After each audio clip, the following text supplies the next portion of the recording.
Hola, ¿cómo están? Bueno, primero que nada, pues muchas gracias por acompañarnos a este foro. Siendo el Día de la Salud Mental, siento que es muy importante tomar en cuenta como las exposiciones que darán nuestros compañeros. Y bueno, quiero comenzar con la primera ponencia, que es por el licenciado Andrés Vidal, que nos hablará de los factores en el contexto social y político.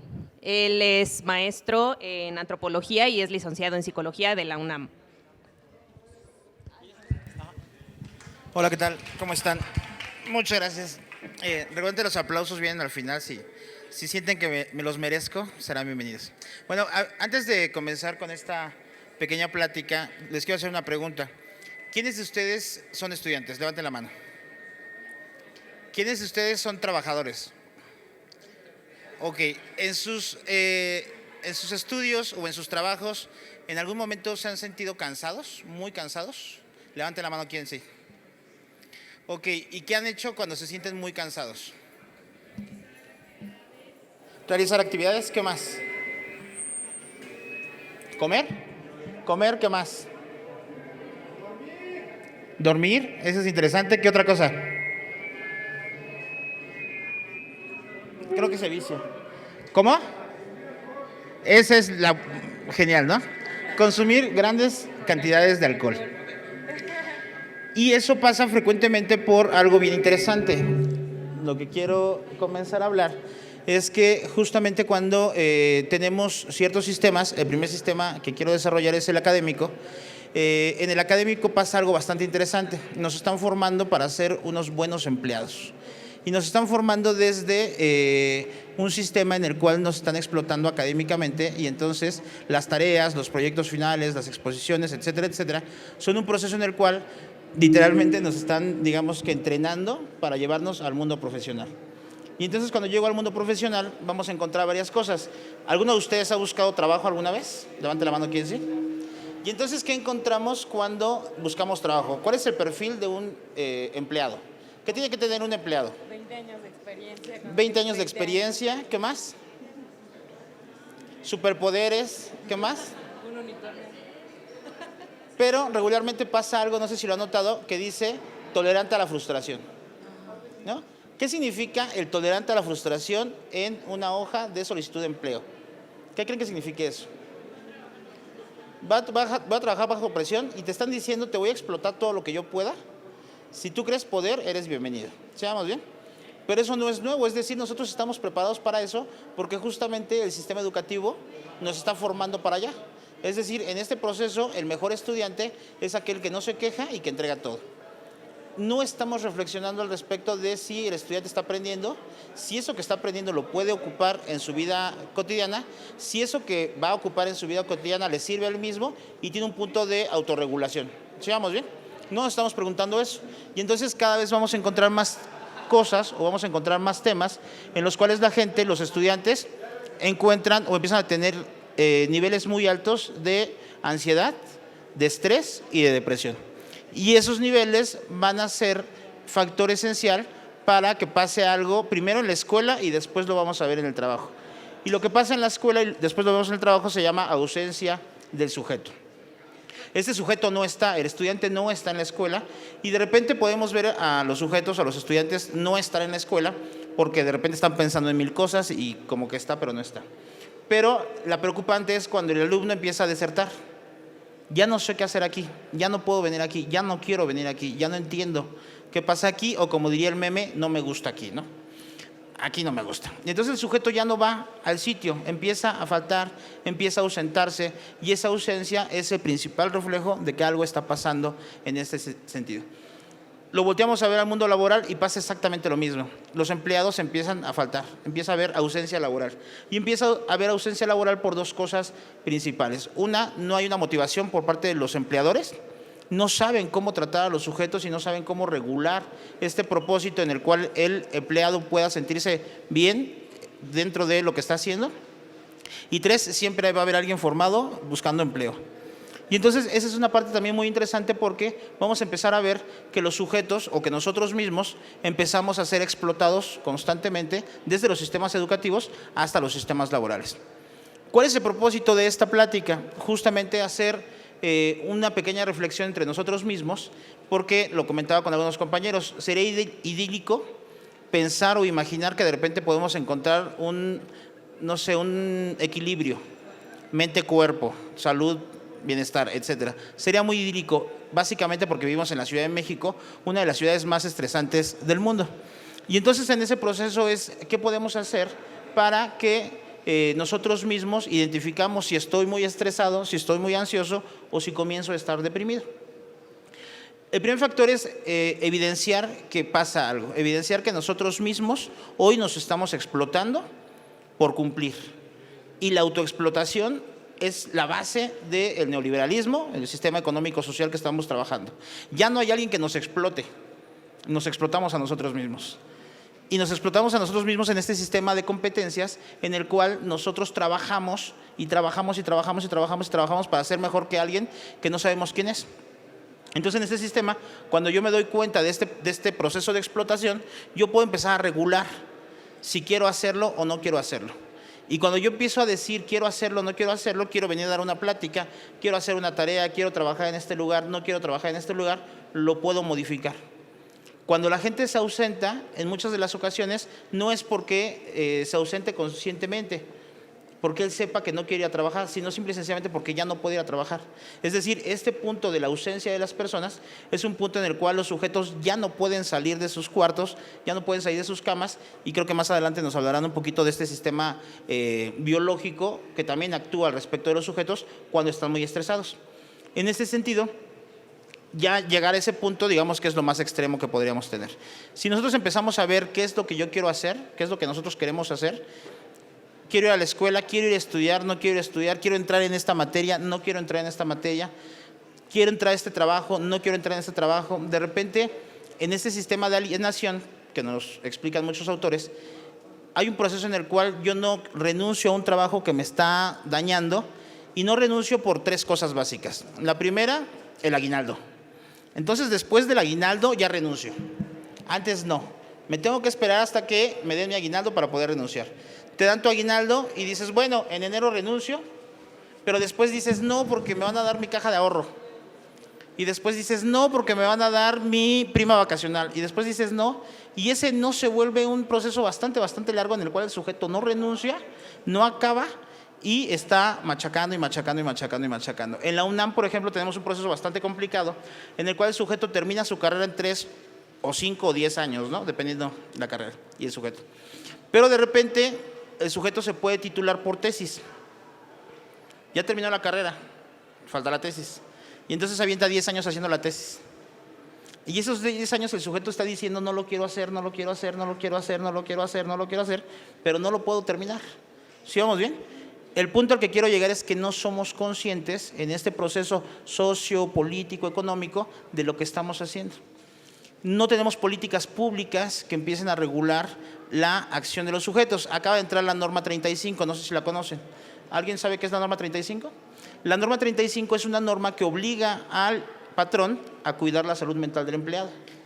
Y entonces el patrón tiene que empezar a ver cómo está su empleado. ¿Creen que en México pueda pasar eso? ¿Creen que en México, una, tengamos patrones que nos cuiden? Y dos, tengamos autoridades que vigilen al patrón a que nos cuide. Y entonces ahí vamos a tener un gran problema, porque justamente jurídicamente está aplicado. Ya hay una ley vigente en México que obliga al patrón a cuidarnos. Nadie va a voltar a ver la ley. Y eso es algo muy precario para nosotros. ¿Sí vamos bien? Políticas públicas hay. Un sistema político que nos está cuidando. Hay patrones que nos están cuidando, no vamos a encontrar patrones que nos están cuidando. Vamos a tener sistemas educativos que también nos están explotando. Y de repente, por ejemplo, encontramos más casos de chicos con depresión, de chicas con depresión. Y, por ejemplo, en la Facultad de Medicina, el semestre pasado, tuvimos un conato de suicidio. Una chica estuvo a punto de aventarse un edificio, básicamente porque reprobó un examen. Imagínense qué nivel de estrés, qué nivel de ansiedad o qué nivel de depresión tiene que tener una persona para tomar la decisión de quitarse la vida porque no puede con el sistema. Tenemos sujetos que a final de semestre, estudiantes que a final de semestre comienzan a presentar niveles muy altos de depresión, niveles muy altos de ansiedad, y su único escape es el bar que tienen más cercano a la escuela. donde van, se alcoholizan y empiezan a tratar de olvidar todo eso que no hicieron. Entonces, para ir cerrando un poquito, en este sistema sociocultural, sociopolítico, socioeconómico, tenemos que empezar a identificar estos factores en los cuales nos encontramos nosotros y tener nuestros propios limitantes. Hay países como Japón, Inglaterra, Holanda, donde el estudiante tiene chance de tomarse un semestre sabático. Aquí en México no existe eso, ¿no? ¿Por qué? Porque tienes que terminar muy rápido y tienes que trabajar muy rápido. Hoy se está debatiendo en presidencia, y ya dijo López Obrador que no, pero se está debatiendo aumentar el nivel de jubilación. Ya no se van a jubilar a los 65, ya se van a jubilar a los 70, ¿no? Porque necesitamos que trabajen más. Necesitamos que estén más tiempo en este sistema. ¿Qué pasa con el descanso de las personas? ¿Qué hacemos cuando descansamos? ¿Realmente descansamos o seguimos trabajando? ¿O seguimos estudiando? Y entonces nos damos cuenta que estamos en un sistema 24/7 en el cual seguimos operando, seguimos trabajando o seguimos estudiando. ¿Quieres ser exitoso? Y la pregunta, y voy a empezar a cerrar con esta pregunta, ¿quieren ser exitosos? ¿A costa de qué vamos a ser exitosos? ¿Y a costa de quién vamos a ser exitosos? Y entonces de repente nos damos cuenta que somos exitosos a raíz o en consecuencia de nosotros mismos. Y cuando somos exitosos y cuando terminamos o llegamos a esa punta, que es muy complicada llegar, nos damos cuenta, uno, que estamos demasiado cansados, que estamos demasiado viejos y que estamos demasiado enfermos como para poder disfrutar ese tipo de éxito. Entonces aquí, más allá de llegar como una reflexión final, es justamente el ir repensando quiénes somos como sujetos, quiénes somos como ciudadanos y cómo a partir de esto nosotros mismos podemos cuestionar y repensar qué es lo que estamos haciendo y qué es lo que vamos a hacer. Si no lo vemos, no sabemos qué está pasando. Si no sabemos qué está pasando, no podemos actuar para modificarlo. Y si no podemos modificarlo, vamos a seguir estando en el mismo sistema en el cual hemos estado toda nuestra vida. Cuando Marx salió y empezó a ver a los obreros, empezó a ver obreros bastante interesantes, obreros explotados que no sabían que estaban siendo explotados. Y dijo, ¿qué pasa aquí, no? Pues estos cuates no saben que los están explotando. Y entonces hace algo, y tiene una frase que me gusta mucho, que es la conciencia de clase. Este cuate nos hereda eso, ¿no? Y nos dice, la conciencia de clase es el sujeto que sabe qué está pasando y aún así decide hacerlo, aún así decide trabajar. Pero dices, bueno, lo decides a partir de que tú sabes qué está pasando. Tienes una conciencia de clase y puedes empezar a actuar. Cuando yo volteo a ver a diferentes empresas que me invitan o a diferentes pláticas a escuelas y demás, empiezo a ver estudiantes que estudian por estudiar. ¿Por qué estás estudiando eso? ¿Por qué estás estudiando medicina? Me dijo mi mamá. ¿Por qué estás estudiando ciencias de la comunicación? Lo vi en la televisión. Quiero ser youtuber, no lo sé, ¿no? ¿Por qué estás trabajando acá? Pues porque tengo que trabajar. ¿Te gusta lo que estás haciendo? ¿En verdad te gusta lo que estás haciendo? Y entonces regresamos hace muchos años y estamos en el mismo proceso en el cual salimos a ver y vemos sujetos sin conciencia de clase que no saben por qué lo están haciendo, que están trabajando por trabajar y que el mayor éxito posible es la explotación de uno mismo. Y entonces, esta película del Diablo viste a la moda, recordarán, ya con esto termino, cuando la chica rompe con el novio, tiene un fracaso, está colapsando mentalmente, le dice su compañero, felicidades, ya estás lista para un ascenso. ¿Sí nos damos cuenta de eso? Ya terminé con todos mis sistemas, felicidades, ya puedes seguir, ya puedes avanzar. Tendríamos que empezar a cambiar este tipo de dinámicas, tendríamos que empezar a cambiar este tipo de ritmos y tendríamos que empezar a cambiarnos nosotros mismos y después empezar a cambiar al sistema. Cuando estamos dentro del sistema es muy complicado cambiarlo. Muy complicado cambiarlo, pero si nosotros mismos ponemos nuestros límites, sabemos qué podemos hacer, qué no podemos hacer, podríamos modificarlo. Y en ese sentido, sí estar metidos en estos factores sociopolíticos, económicos, sí ser parte de ellos, pero hasta donde nosotros podamos aceptarlo. Hasta aquí lo dejo, muchísimas gracias. Bueno, tomando en cuenta estas reflexiones que Andrés nos acaba de comentar acerca de los factores sociales y políticos, se abre, pues si tienen alguna pregunta para Andrés. ¿Es ahorita o hasta el final? Ahorita. Hasta el final, ¿no? Bueno, pero si quiere.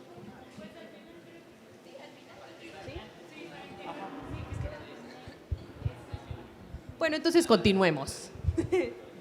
Los siguientes ponentes son Daniel Kudli y Emiliano Salinas. Y bueno, ellos son del Departamento de Ciencias Naturales y nos van a hablar acerca del impacto de eventos estresantes en el organismo.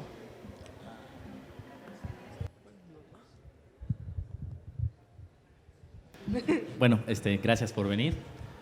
Quería empezar comentándoles que estos eventos estresantes, particularmente la depresión, no son causados por una sola cosa. Son fenómenos extremadamente complejos de los cuales aún no se sabe a ciencia cierta qué es lo que está sucediendo completamente. Eso es algo que hay que tener en cuenta para empezar a hablar de esto de la biología de la depresión.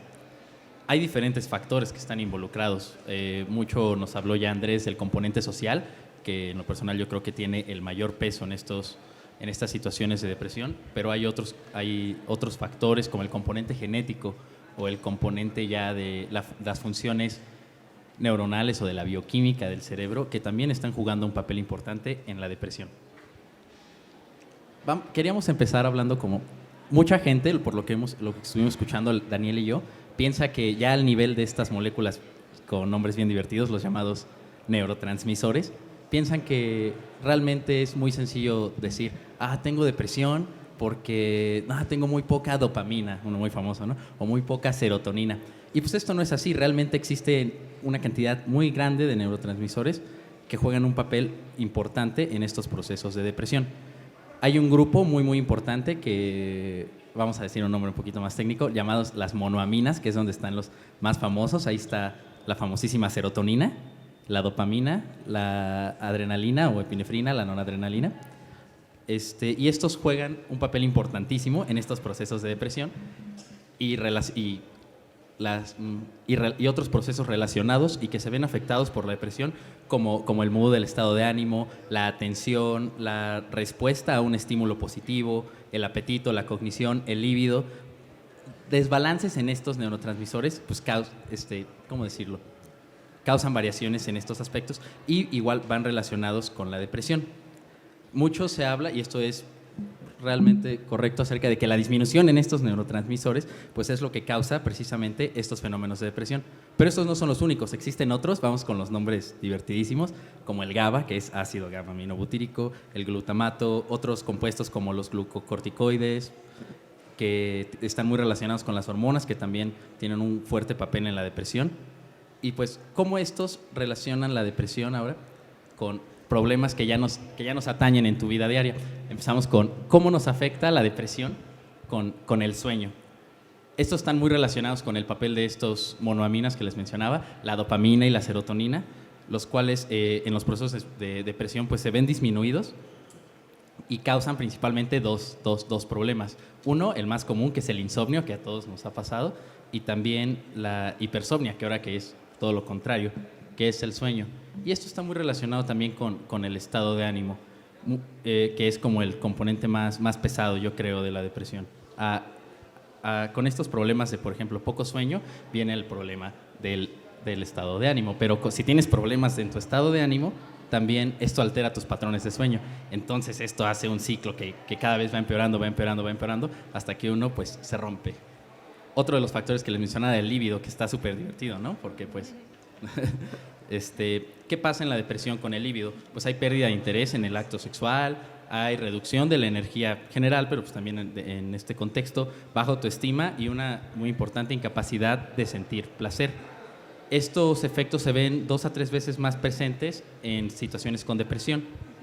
Y aquí hay algo muy interesante, ahorita Daniel nos va a hablar de los medicamentos, que uno pensaría que pues con el tratamiento de la depresión se verían contrarrestados, pero todo lo contrario, a la hora de utilizar antidepresivos, en cuestión con el líbido, esta situación empeora todavía más, se ve disminuida. Y esto está relacionado con, otra vez, los neurotransmisores, y particularmente dos acá, la dopamina, que a altos niveles de dopamina pues aumenta el líbido, como una cuestión general. Pero pues acá en la depresión disminuye, y entonces disminuye el líbido, pero con la serotonina es al revés. A más serotonina, más líbido. Entonces se pone interesante, porque en la depresión no aumenta el líbido, si disminuye la serotonina. Esto está interesante, pero esto responde también a la cuestión del estado de ánimo, porque pues, todos sabemos, ¿no?, que el estado de ánimo y ahora sí que el líbido o este mood como sexual, pues están muy, muy relacionados. Bueno, quiero aclarar primero algunas cosas. O sea, la serotonina es el neurotransmisor más famoso que tenemos relacionado con la depresión. Hay hasta un buen de memes al respecto.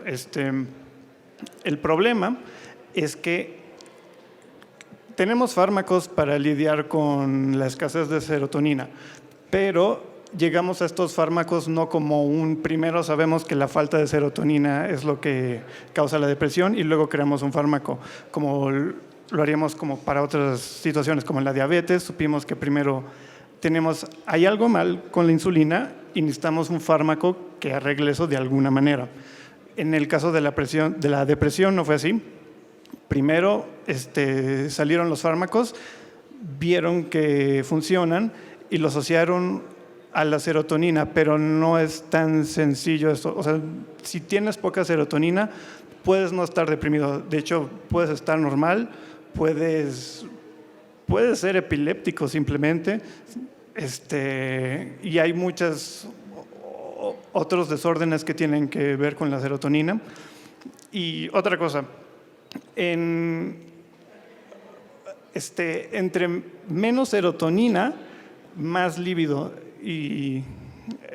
O sea, cuando estás tomando medicamentos que aumentan tus niveles de serotonina, lo que pasa es que pierdes un buen líbido, pierdes el placer sexual, y cuando estás con depresión puede que andes más horny. También por eso los memes de My Two Moods, horny and suicidal, están así. Están muy relacionados. Y ¿qué más? Pues la serotonina también está involucrado un poco en el sueño, y la gente que está deprimida o puede tener demasiado sueño o tener muy poco sueño, porque también es algo más complicado. Cuando uno tiene depresión, puede entrar en ruminación, donde solamente está pensando en sus problemas en el día, se desgasta y luego pues en la noche duerme de más. O por lo mismo esta persona llega a dormir menos. Y estas neurotransmisiones también tienen que ver un poco con la memoria y con la atención, con la memoria le puedo decir de a corto plazo, que es la memoria con la que estás trabajando, y por eso también se te pueden olvidar ciertas cosas cuando estás deprimido, entre otras cosas. Y no sé, ¿algo que quieras agregar? Bueno, ahora con esto del tratamiento que mencionaste, es otra parte importantísima, ¿no? ¿Ya vieron la del Joker? ¿No? No de spoilers. Bueno, entonces... Bueno, sin spoilers, ¿no? Pero en general, aquí hay algo bien chistoso con el tratamiento de la depresión desde un punto de vista farmacológico. Si la depresión fuera causada al 100%, o bueno, tomemos en cuenta, o imaginemos que la depresión fuera causada en un 100% por estos desbalances en los neurotransmisores. Entonces, los fármacos que ayudan a regular otra vez la actividad y los niveles de estos neurotransmisores, pues de una manera muy simplista se podría pensar que corregirían este trastorno, ¿no?, de la depresión. Pero pues esto es un poquito más complicado porque no es así. Uno empieza a tomar el tratamiento para la depresión y el resultado no es inmediato. Te puede tardar meses o incluso años en resultarte, o incluso te podría no funcionar en lo absoluto. Eso es uno de los factores que más tiraron o que más tiran a la teoría de que la depresión está causada por desniveles en los neurotransmisores. Y eso también contribuye al aspecto de que la depresión es un proceso, como les habíamos dicho hace un ratito, muy complejo a nivel biológico.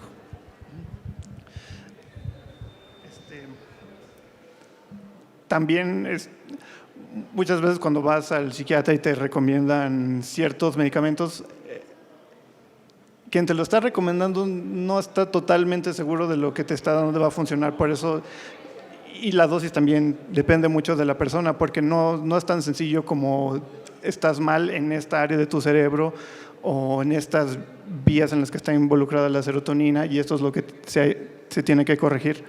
No es tan sencillo. Y por eso también en algunos estudios dicen que estos fármacos no sirven para curar la depresión, pero si te pones a leer a fondo, te das cuenta que están dando solamente una droga con una dosis específica a un montón de gente y lo que estamos viendo es que cada quien es un mundo diferente y la dosis y qué fármaco estás tomando depende mucho. Pero bueno, okay, no solamente es la serotonina, también hay otros neurotransmisores involucrados, pero la más famosa por mucho es la serotonina.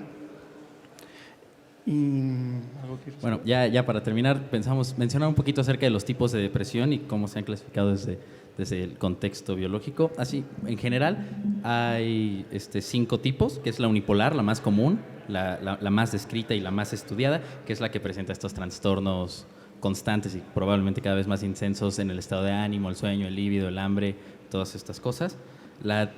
Está bien raro el nombre, me cuesta trabajo pronunciarlo. La distinia, que es parecida, pero con un desarrollo un poco más lento y con unos como efectos secundarios mucho menos intensos.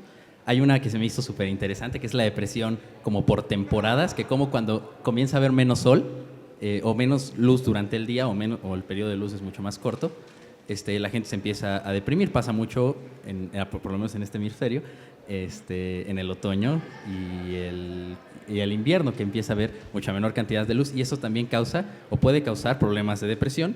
La depresión posparto, que es una que todos hemos escuchado, pero esta responde más a una cuestión hormonal después del parto para las mujeres.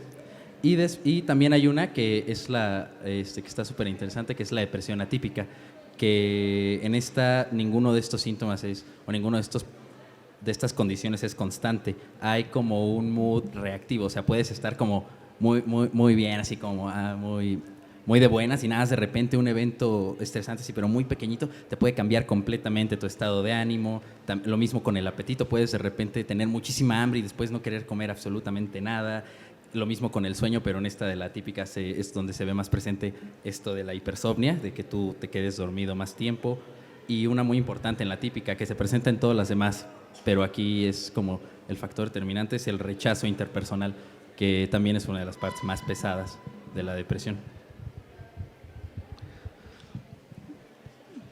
Y también en estas depresiones atípicas puede pasar que uno ni siquiera se da cuenta que está deprimido, lleva su vida todo normal. Muchas de las celebridades que se han estado muriendo, que se han suicidado por eso, probablemente tenían algo así, que se veían felices, pero realmente tenían depresión y pues se mataron. Lo de Robbie Williams, ¿no? Robbie Williams es más complicado porque Robbie Williams sí se mató, pero él se mató un poco después de que supo que tenía ciertas enfermedades mentales bastante serias y, o sea, uno esperaría que él se haya matado mientras andaba alcoholizado, pero él no estaba alcoholizado, simplemente le recayó muy fuerte la depresión. Le dijeron que tenía como 3 años para vivir más y pues decidió suicidarse, pero él es como la máxima definición de, bueno, no sé, tiene grandes logros. Fue una persona querida por un buen de gente, de niños, adultos, adolescentes, hasta un gorila. Muchos no podemos decir que fuimos queridos mucho por un gorila, eso ya es trascender fuertemente. Pero pues aún así, él tenía problemas de depresión desde hace un buen rato y era alcohólico antes, pero cuando se suicidó ya no era alcohol. Bueno, ya había pasado por el tratamiento. Ajá. No le encontraron alcohol en sus sistemas, a lo que voy. Pero bueno, ya para terminarlo con lo que queremos que todos nos quedemos acá, es que la depresión desde un contexto biológico no es un factor, o no solo está determinada por un factor, son una cantidad impresionante de factores. Como ya les había mencionado, también el componente social es pesadísimo y que pues no siempre o no hay que pensar que con los tratamientos farmacológicos con los del psiquiatra, esto se arregla, ¿no? Esto requiere mucho más trabajo. Ahorita nos van a hablar, ¿no?, de unas cosas que se pueden hacer como el proyecto, pero la enfermedad es compleja y el tratamiento es aún más complicado. Cada persona es diferente, no hay dos depresiones iguales, yo creo, y pues todo esto igual responde a esta complejidad súper intensa que tiene la depresión y que pues se ve a la hora de la investigación, de la cual no se ha podido elucidar así completamente y con total certeza cuál es el mecanismo biológico de la depresión. Pues bueno, gracias.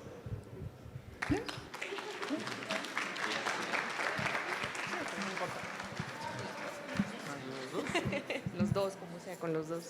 Ok. Bueno, ya no de nuevo. Bueno, con este preámbulo acerca de las partes biológicas que puede conllevar la depresión, pues hay que tomar en cuenta que sí, no es un factor determinante en lo que puede causar esto, pero justo nuestra compañera Adriana Álvarez nos va a comentar, que tiene su porra y todo, es un poquito sobre la investigación sobre el estrés académico, si esto es una vocación o una tortura. Entonces, Bueno, hola. Ya, como dijo, ya tengo mi porra y así. Perdonen si me trabo tantito, es que no estoy acostumbrada a exponer ni nada, entonces sí, es un poco difícil para mí. Yo represento ahorita a un equipo de trabajo conformado por 4 personas, Carmen Vaca, Jonathan Vargas, Yeretsi Ramírez y yo, Adriana Álvarez. Hicimos este proyecto el trimestre pasado, es un proyecto de investigación para la materia de metodologías cualitativas. Nos asesoró la doctora Margarita Espinosa. Bueno, el problema de investigación al principio fue difícil porque todo empezó cuando nosotros como equipo nos dimos cuenta de que realmente nos estaba afectando mucho la escuela. Nos sentíamos súper mal, sin ganas, sin nada, y dijimos, oye, ¿qué tal si toda la generación está así, no? Y platicando con ciertas personas nos dimos cuenta de que, pues sí, varios de nuestros compañeros se sentían más o menos igual, y quisimos indagar, ya que íbamos a tener el apoyo de la doctora para hacer una investigación, pues quisimos enfocarla en este tema en específico. Para hacer el marco teórico, nosotros… un requisito es poner las causas probables del problema, o sea, ¿qué creemos nosotros? Y nosotros pusimos algunas causas muy reducidas, como falta de tiempo para entregar las tareas, falta de empatía por parte de los profesores por cuestiones de tiempo, por cuestiones de muchas tareas, y los periodos de entrega cortos para trabajos muy grandes. Pero más adelante nos dimos cuenta de que no era tan sencillo ni tan reducido. Utilizamos de metodología la observación, las entrevistas y el grupo focal. Pues yo me voy a centrar ahorita más en los resultados, pero les voy a explicar más o menos cómo fue. La observación la hicimos en la biblioteca y lo hicimos a partir de un libro que habla de lenguaje corporal. Y muchas de las personas… en el libro es muy gracioso porque dice que la seña de estar así es una seña de decir, no, qué bobo estoy, ¿no? O sea, como una seña de decirte a ti mismo que fallaste. Y todos, o sea, al menos 20 personas durante la observación estaban así, de que ya no podían más con el trabajo que estaban haciendo, y de repente veías a gente muy frustrada. Y cuando empezamos la observación era semana 3 o 4, o sea, tampoco era de extrema, era la semana 3 o sea, fue muy pronto. Lo que nosotros llamamos las semanas de chocolate, pues esas personas ya estaban así, ¿no?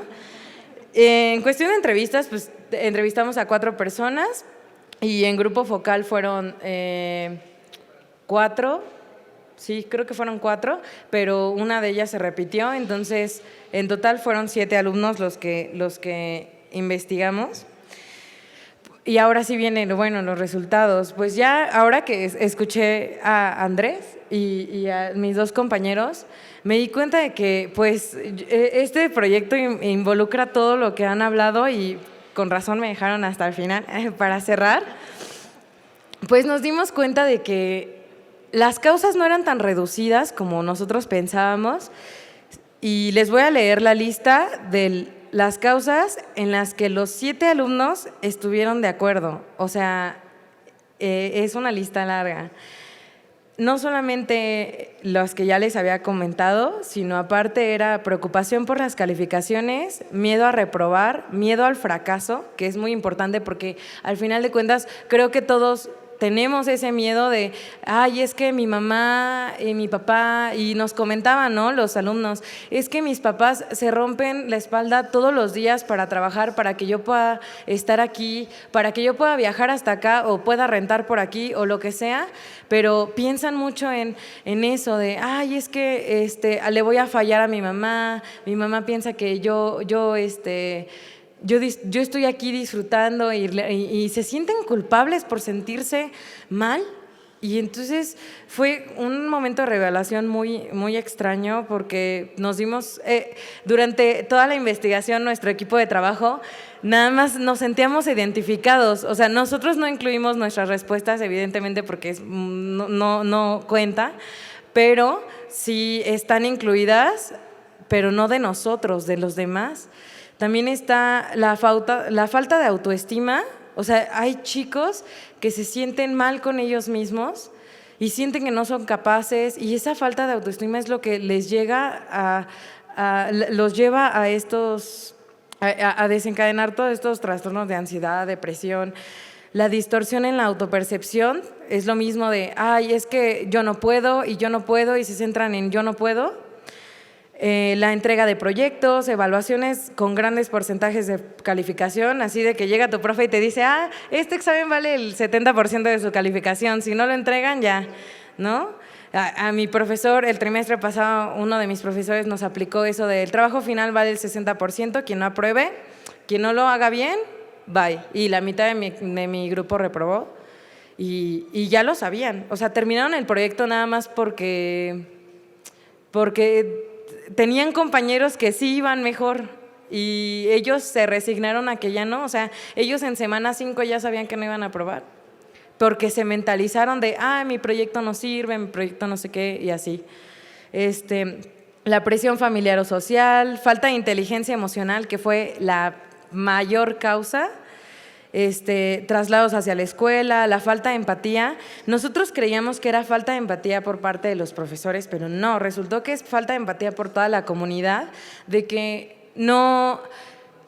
Una chica de las entrevistadas nos decía, es que menosprecian cuando tú tienes una cosa como la ansiedad o la depresión, y yo lo he vivido en carne propia, que menosprecian ese momento en el que sientes que te estás ahogando y te vas a morir, porque de verdad te ahogas y sientes que te vas a morir, te da taquicardia, un montón de cosas horribles, y la gente piensa que es un show o que estás exagerando o que es una tontería o que no sabes afrontar el mundo, como decía Andrés, ¿no? De que quien no tenga tolerancia a la frustración, pues le va mal en la vida, ¿no?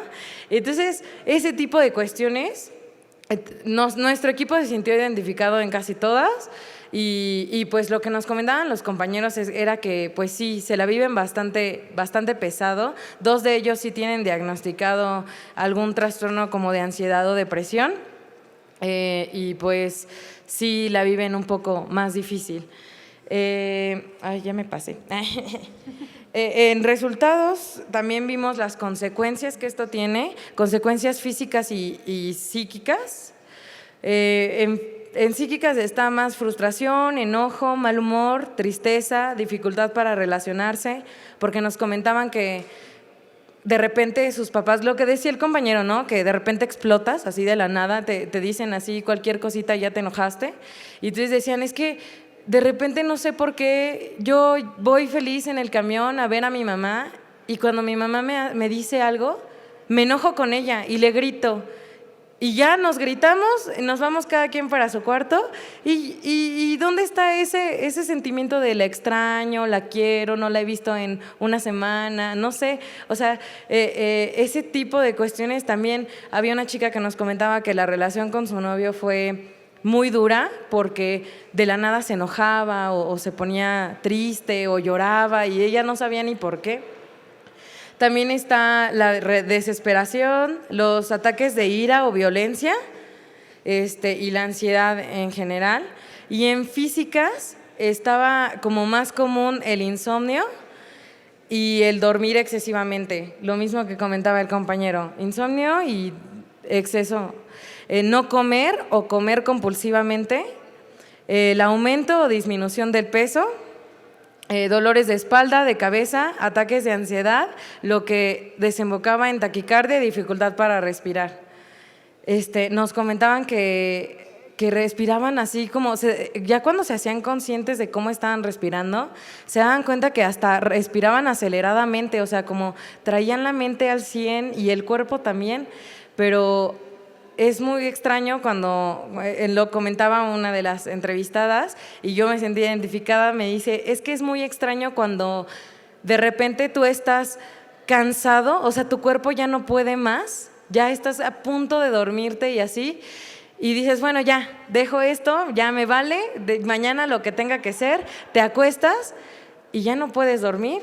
Por más cansado que estés, o sea, tu cuerpo te ruega que te quedes dormido y tu mente está así como de, ya no entregaste esto y ya no hiciste, o sea, te valió, o sea, y tu mente a ti misma te castiga de cierta manera y eso es parte de tanto del estrés como del estrés, como decía Andrés, ¿no? La trinidad maldita que es el estrés, la ansiedad y la depresión.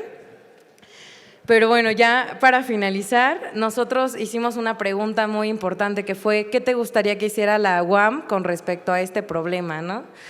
Y pues al final de la investigación resultó que los alumnos lo que querían eran talleres y pláticas como esta en donde se explique, oye, ¿qué te está pasando? Y también de manejo de las emociones, de, oye, no es malo, porque los dos de los chicos que nos acompañaron nos decían es que como hombres lo tenemos súper difícil porque nosotros no podemos llegar y llorar y abrazar a nuestro compa y decir, ay, es que me siento mal, porque socialmente está dicho, está mal visto que un hombre vaya y se tire a llorar a su cama, que tiene todo el derecho del mundo, ¿no? Y tiene toda esa emoción adentro y la tiene que guardar.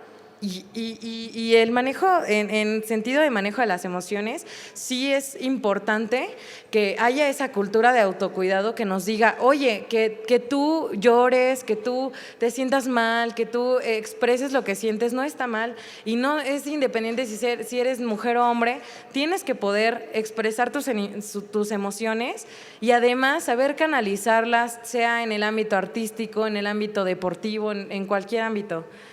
Eso es lo que piden los alumnos. Además, otra de las opciones que nosotros planteábamos en la investigación era que hubiera conversatorios con especialistas en donde tú pudieras ir y decir, como grupos de autoayuda, porque nosotros nos burlamos de, ay, la gente va a grupos de autoayuda, pero no saben lo bien que es que un grupo de personas sienta lo mismo que tú porque no te hace sentir tan alejado y tan extraño.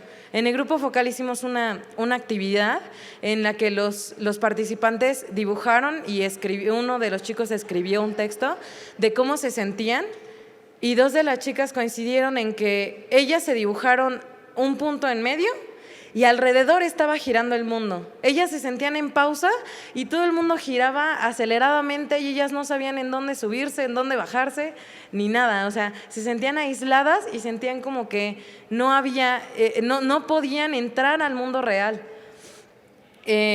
Pues como ya les comenté, también fomentar la cultura del cuidado emocional y la empatía con las personas para con las personas que somos tanto ansiosos como depresivos, como todo, que no sea como de, ay, es que llaman la atención, es que no sé qué, o sean incomprendidos, que de hecho sea todo lo contrario, que puedas tú acercarte a alguien y decirle, oye, no te entiendo, tampoco lo comparto, pero te escucho.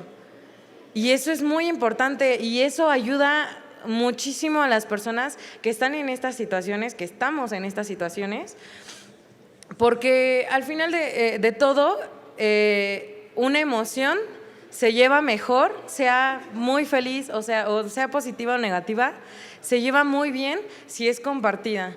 Pero también la cultura del autocuidado no es, bueno, yo escucho a mi amigo y le cargo sus problemas para que no sufra. No, sino que también cuidarnos nosotros para poder saber sobrellevar a esas emociones de nuestros compañeros, que no sea cargar sus emociones, sino que solamente sea una compañía, porque si nosotros estamos vamos a ayudar a todo el mundo, vamos a escuchar a todos, y nosotros no tenemos el autocuidado con nosotros mismos, entonces lo que va a pasar es que nuestro compañero ya está bien, nuestra amiga ya está bien, todo el mundo ya está feliz porque los escuchamos, y nosotros estamos mal, y estamos tristes, estamos deprimidos, estamos estresados, y por cosas que no son nuestras o problemas que no son de nosotros, que nosotros vamos cargando y acumulando.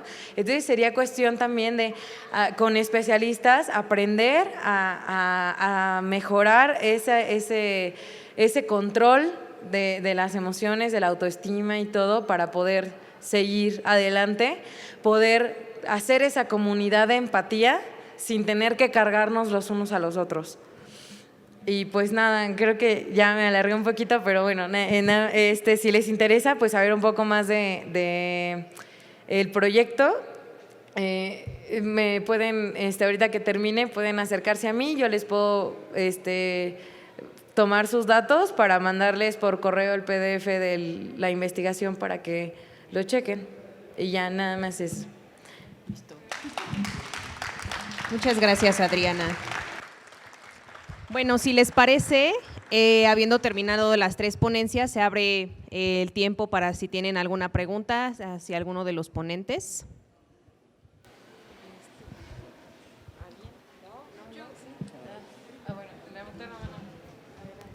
Hola, yo quiero preguntar acerca de cómo poder manejar la ansiedad. Lo que pasa es que hay ocasiones en las que me dan esta clase de estereotipos de ansiedad o de estereotipados, y bueno, el problema con eso es que a veces te causas un daño físico porque puedes torcerte los pies o cosas así por estar saltando o por tener esos problemas, pero más que nada va muy ligado a la cuestión de la presión, ¿no? De la presión escolar, yo consideraría eso. Esa es mi pregunta, ¿cómo manejar la ansiedad? Ok, primero tenemos que identificar qué tipo de ansiedad estamos presentando, como dijeron los compañeros, en qué nivel estoy. Llega un momento en el que el sujeto, biológicamente hablando, es se estresa naturalmente, ¿no? Estamos estresados porque tenemos que platicar aquí, estamos estresados porque vamos a la clase, estamos estresados porque estamos en el trabajo. El estrés es parte de nuestra vida cotidiana. Entonces, de repente, cuando hay una acumulación de estrés que no puedo regular, empiezo a generar cierto tipo de ansiedad. Y la ansiedad se va a manifestar en diferentes casos. La ansiedad puede ser un dolor fuerte de cabeza, puede ser una colitis, puede ser una gastritis, puede ser una dermatitis. Todo lo que termine en itis ya es una manifestación psicosomática de ansiedad, de altos niveles de ansiedad. O puede ser llorar por 2 horas, exactamente. En este caso, cuando empezamos a trabajar en intervención en crisis, formo parte de este proyecto de la Facultad de Psicología, y entonces lo que hacemos, y tuvimos una experiencia muy importante en el 2017, cuando fue lo de los sismos, cuando empezamos a trabajar con gente que estaba muy ansiosa justamente porque tuvimos varias repeticiones del mismo evento y de repente la gente escuchaba un ruido muy similar a la alerta sísmica y se ponía a llorar o salía corriendo o se ponía muy mal, ¿no? Y entonces acá lo que empezamos a hacer fue, en primer lugar, aprender a respirar. La respiración es una de las cosas más maravillosas que tenemos, y entonces cuando yo sé respirar, empiezo a hacer respiraciones diafragmáticas en 4 tiempos.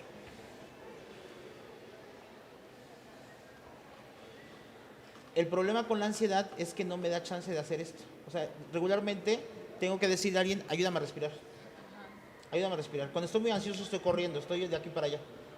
Si yo soy consciente, si yo empiezo a tener esta sintomatología, le puedo decir a alguien que está a mi alrededor, ¿me ayudas a respirar? Y eso es algo bastante interesante, el pedir ayuda. Y de repente también, como lo está diciendo la compañera, estamos negados a pedir ayuda. Y estamos negados a decir que nos sentimos mal. Entonces reconocerlo, aprender a respirar, eso es muy, muy importante. Si estás solo, te puedes meter al baño y puedes empezar a respirar. Hay personas que inclusive cargan su bolsita de papel o su bolsa para agarrarla y empezar a respirar, empezar a controlar esta respiración. Si no lo puedes hacer, le puedes decir a una persona que esté muy cercana a ti, ayúdame a respirar para que baje este nivel de estrés o este nivel de ansiedad. Si estos cuadros de ansiedad son muy repetitivos, estás llegando a un índice que muy probablemente te va a llevar a una depresión. Y la mejor forma de hacer frente a estos niveles de ansiedad o a estos niveles de depresión es ir con un especialista en salud mental, es decir, con un psicólogo. Y en ese sentido también quitar este estereotipo que se tiene del psicólogo, en el cual solamente va al psicólogo el que está loco, porque ya no tiene remedio, ¿no? Si a ti te duele el brazo, vas al médico para que se te quite el dolor de brazo, ¿no? Si te duele la cabeza, o si te duele el alma, o si te duele la vida, ¿con quién vas?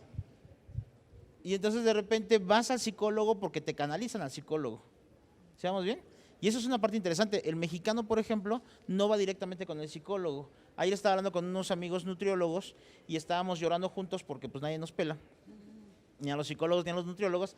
Y entonces es bien interesante porque le dices, ¿quién en México por su propia cuenta va al nutriólogo? Hasta que el médico no te manda al nutriólogo, tú no vas al nutriólogo. Hasta que el médico no te manda al psicólogo, tú no vas al psicólogo. ¿Sí vamos bien? Entonces por eso es muy importante. Y también vemos otra cosa, ¿cuántos psicólogos hay aquí en la UAM? Al servicio de los estudiantes. Y entonces tienes un psicólogo para 4,000 personas. Vas a solicitar una cita con el psicólogo, por eso necesitamos trabajar en esto muy fuerte. Vas a solicitar una cita con el psicólogo porque te duele la vida. Y de repente te dicen, sí, ven en 4 meses. ¿Sí vamos bien? Entonces sí, o sea, hay muchas instancias de salud pública, está la Facultad de Psicología, está Psiquiatría. Regularmente la UNAM tenemos este tipo de departamentos, hay centros de salud donde ya están integrando a los psicólogos, buscar este tipo de ayuda y quitar ese estereotipo, solicitar la ayuda. Pero si lo tienes así muy, muy fuerte, respirar, trata de respirar, ¿vale?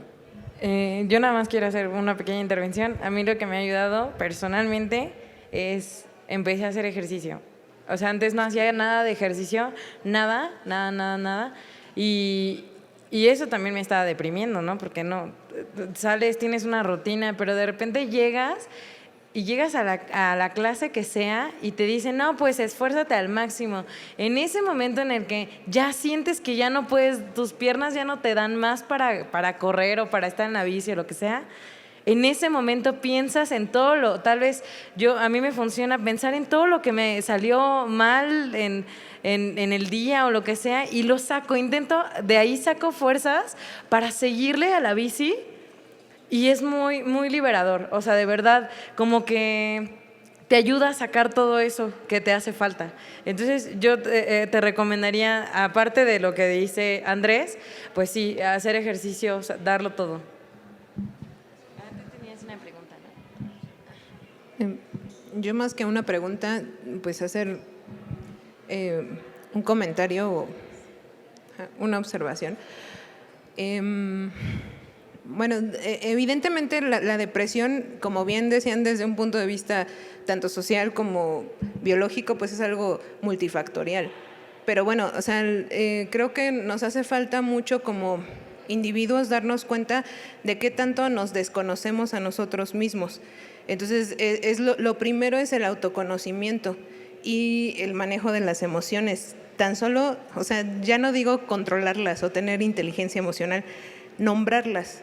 El saber distinguir entre si estoy contenta, si estoy enojada, si estoy frustrada, o sea, esa parte es muy importante. Y por otro lado, pues no sé, algo que les pueda ayudar a mejorar, porque esa parte creemos que la mente es como, no sé, como algo que nos controla, algo que nos tiene y que nos va a poder ayudar o nos va a poder dañar. Pero no la conocemos tampoco, o sea, no conocemos cuáles son nuestros hábitos mentales. Y tenemos hábitos pues de todos, no nada más, no sé, cuando me levanto, cuánto tiempo duermo, cuánto me gusta hablar o ver la tele o entrar a Facebook, sino ver cuáles son los hábitos mentales y mi diálogo interior, cómo me hablo todo el tiempo, o sea, empezar a observar primero para poder nosotros cambiar esa parte y pues invitarlos a todos también a meditar.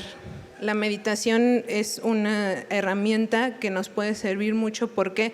Porque pues biológicamente no está dado justo, no hay un diagnóstico, o sea, para diagnosticar depresión, pues o comes mucho o no comes nada, o duermes mucho o no duermes nada, y tú dices, bueno, los dos extremos incluyen depresión, o sea, entonces cualquier cosa puede etiquetarse como depresión, y eso sumado a que tenemos justo este estigma de salud mental en México muy, muy alto, pues nos daña mucho a no poder pedir ayuda. Y bueno, en mi caso personal he tratado de contar con gente de confianza o con un círculo de ayuda para que cuando estoy en crisis yo pueda tener la confianza de hablarle a alguien para en ese momento decir, está pasando esto, y sobrellevar esa parte. Y pues con la meditación también me ha ayudado mucho, más que cualquier antidepresivo. Y nada más es lo que quería comentar. Muchísimas gracias por tu participación. ¿Cómo te llamas? ¿Cómo? Tona. Ok, muchísimas gracias por tu participación. Creo que es fundamental. Antes de avanzar con mi participación, me gustaría dar un agradecimiento muy fuerte para Giovanna, que está por allá atrás, la organizadora de este evento, porque justamente, un aplauso. Justamente se estaba diciendo hace rato, ¿no? Hacen falta más foros, hace falta abrirlo, etcétera, etcétera. Y de repente hacerlo es muy complicado, es muy, muy difícil. El que estén ustedes hoy aquí también, gracias infinitas. Y justamente lo que dice Tona es sumamente importante y era básicamente lo que estaba hablando hace ratito, el autoconocerse, ¿no? El autoconocerse y el poder, a partir de autoconocernos, empezar a generar redes de ayuda, empezar a generar redes de apoyo. Y me gustaría meter una cosita más que en tu participación, como este derecho al ocio, este derecho al no hacer nada, este derecho al descansar, que de repente parece ser que no tenemos. O sea, no tenemos derecho a descansar. Estamos llevando una investigación en la cual estamos midiendo qué hace el sujeto en su tiempo libre. Y el sujeto en su tiempo libre sigue consumiendo. Y ahí tenemos una taxonomía bastante interesante de los sujetos en tiempo libre, y tenemos al sujeto candycrushiano. Es decir, el sujeto que está jugando Candy Crush, ¿no? Todo el tiempo. Tenemos al sujeto facebookero. Tenemos al sujeto, el sujeto sigue haciendo cosas.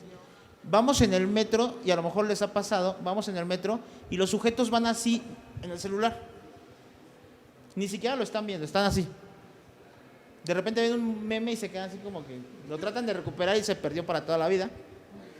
El sujeto sigue activo, sigue activo, sigue activo. Cuando dormimos, nuestro cerebro, y los compañeros no van a dejar mentir, nuestro cerebro sigue trabajando. Sigue trabajando. Somos sujetos 24/7. En ese 24/7 también tenemos derecho a descansar, y también tenemos derecho al tiempo libre, y también tenemos derecho a la recreación. Entonces también sería interesante meterlo en este tipo de tónicas que ya mencionaba Ton.